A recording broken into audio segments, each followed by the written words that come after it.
నమస్తే, welcome to our channel.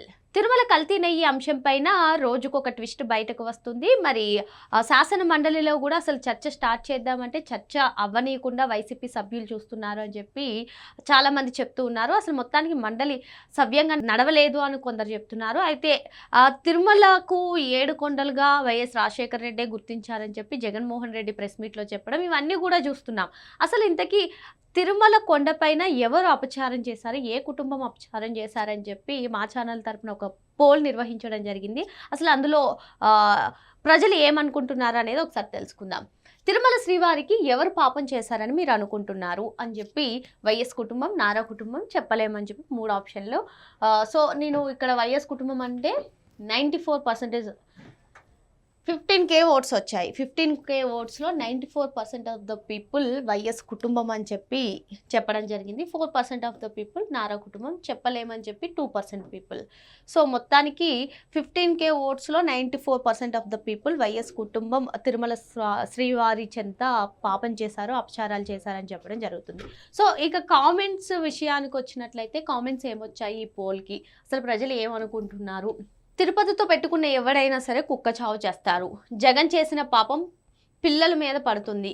టీటీడీలో వేరే మతస్థులు ఉద్యోగాల్లో ఉండకూడదు, అప్పుడైతే తిరుమల పవిత్రతను కాపాడగలుగుతాము. కమిటీలో కూడా ఉండకూడదు. మొత్తానికి తిరుమలలో అన్యమతస్థులు ఉండకూడదు, కమిటీలో కూడా ఉండకూడదు అని చెప్పి చెప్పడం జరిగింది. 100% అని వైసీపీకి ఓటు వేసిన 40%కి కూడా తెలుసు.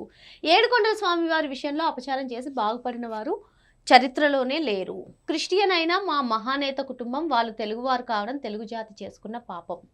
మొత్తానికి వైఎస్ అంటే క్రిస్టియన్స్ ఉద్దేశించి, వైఎస్ రాజశేఖర రెడ్డి గారి కుటుంబంని ఉద్దేశించి తెలుగువారు చేసుకున్నటువంటి పాపం ఈ కుటుంబం ఈ రాష్ట్రంలో ఉండడం అని చెప్పి చెప్పడం జరిగింది. వైఎస్ ఫ్యామిలీ ఏపీకే కాదు, ప్రపంచవ్యాప్తంగా ఉన్న తెలుగువారి మనోభావాలు దెబ్బతీశారు. దేవతల ధనం దోచుకోవడంలో వీళ్ళకన్నా గజనీ గోరిలే మేరు అనిపిస్తుంది. సో ఒక్క ఏపీకే కాదు, ప్రపంచం అంతా కూడా, ప్రపంచం మొత్తం ఉన్నటువంటి తెలుగు వారికి మనోభావాలు దెబ్బతీసేలాగా వైఎస్ కుటుంబం చేసింది అని చెప్పి ఒకరు చెప్పారు. 100% వైఎస్ కుటుంబమే.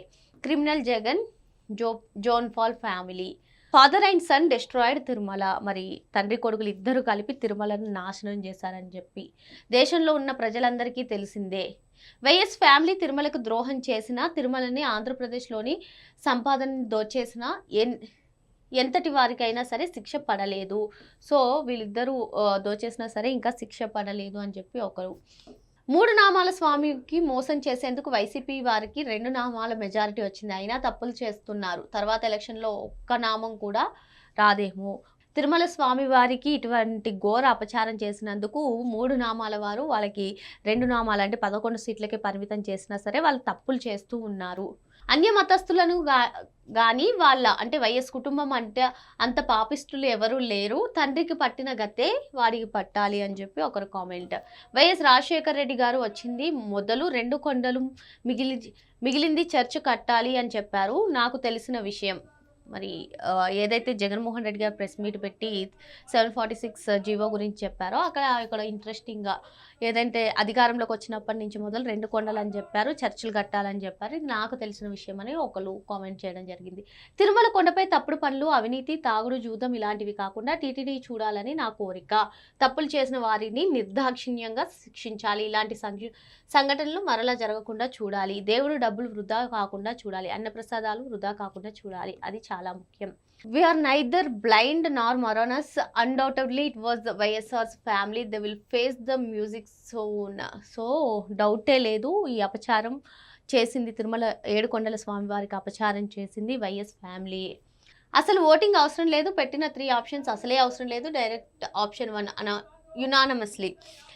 మరి అసలు ఈ 3 ఆప్షన్స్ అవసరమే లేదు, మనం ఫస్ట్ ఆప్షన్లో పెట్టాం వైఎస్ కుటుంబం, అదే యునానిమస్గా ఆ ఆప్షన్నే సెలెక్ట్ చేస్తారని చెప్పి ఒకరు చెప్పడం. Unfortunate family born in AP. మరి అన్ఫార్చునేట్గా వైఎస్ ఫ్యామిలీ ఏపీలో పుట్టిందని చెప్పి వీళ్ళు. ఈసారి వైఎస్ జగన్ తిరుమలలో ఇతర మతస్థులను ఇతర శాఖలకు వెంటనే పంపించేయాలి. వైఎస్ వంశం మొత్తం నాశనం. శ్రీవారి భక్తుల బాధ ఆశల మేరకు వీళ్ళు నాశనం. ఇది తథ్యం. కడుపు కోత అంటే ఏంటో త్వరలోనే తెలుస్తుంది. Had anyone got right on that land? Do you think they would sleep? 100% YSR family. ఎవరు పాపం చేశారో సర్వే చేయకుండా వాళ్ళ కుటుంబానికి అందరికీ తెలుసు. అక్కర్లేదు. అందుకే స్వామి సొమ్ము తింటున్నారు కదా! 100% YSR family. YSR family. Bible పట్టుకుని చర్చికి వెళ్ళే వాళ్ళకి చైర్మన్‌లను చేసి ఎవరు పాపం చేశారని ఈ పోల్ ఏంటి బాస్ అసహ్యంగా. వైసీపీలో స్వామివారంటే భక్తి ఇష్టం ఉన్నవాడు ఒక్కడు కూడా లేడా చైర్మన్‌ని చేయడానికి. సో, మరి అన్యమతస్థులను క్రిస్టియన్స్‌ని చైర్మన్‌గా పెట్టారు. మరి ఈ పోల్ ఏంటి చైర్మన్‌గా పెట్టిన క్రిస్టియన్స్‌ని చైర్మన్‌గా పెట్టారు. అసలు హిందువులంటే అంటే స్వామివారి మీద భక్తి ఉన్న వాళ్ళకి ఇవ్వచ్చు కదా! అని ఒకరి కామెంట్. ఈ ఖైదీ నెంబర్ 1 అన్న గురించి మళ్ళా అడగాల. రాజశేఖర్ రెడ్డి గారి నుండి మొదలైంది. దేవదేవుడు స్వామివారికి ఇంత ద్రోహం చేసిన జగన్మోహన్ రెడ్డిని, అతనికి సపోర్ట్ చేసిన పెద్దలకు తగిన ప్రతిఫలం తప్పకుండా దొరికి తీరుతుంది. మొత్తానికి వైఎస్ఆర్ ఫ్యామిలీ అని. వైఎస్ఆర్ ఫ్యామిలీ. సో, మొత్తానికి మనము ఈ పోల్‌లో చూసుకున్నట్లయితే 94% ఆఫ్ ద పీపుల్ వైఎస్ఆర్ ఫ్యామిలీనే ఈ అపచారం చేసిందని చెప్తూ ఉన్నారు. మరి మొత్తానికి ఏదైనా సిబిఐ సిట్ కూడా తిరుమల కల్తీ నెయ్యి అంశంలో కల్తీ జరిగింది, అసలు కల్తీ కాదు నకిలీ నెయ్యిని వాడారని స్పష్టం చేస్తున్నప్పటికీ కూడా వైసీపీ నేతలు ఏ విధంగా మాట్లాడుతున్నారో అంటే మండలిలో ఏ విధంగా చర్చ సాగిందో మనం అంతా చూసాము. మరి అటు కూటమి వాళ్ళు ఇటు వైసీపీ నేతలు తిరుమల గురించి ఇలా మాట్లాడుతున్నారు అన్నది కాకుండా మా ఛానల్ తరపున ప్రజలు ఏమనుకుంటున్నారో ఇక్కడ కామెంట్ రూపంలో తెలియజేయడం జరిగింది. మరో అంశంతో మళ్ళీ కలుద్దాం. Thank you.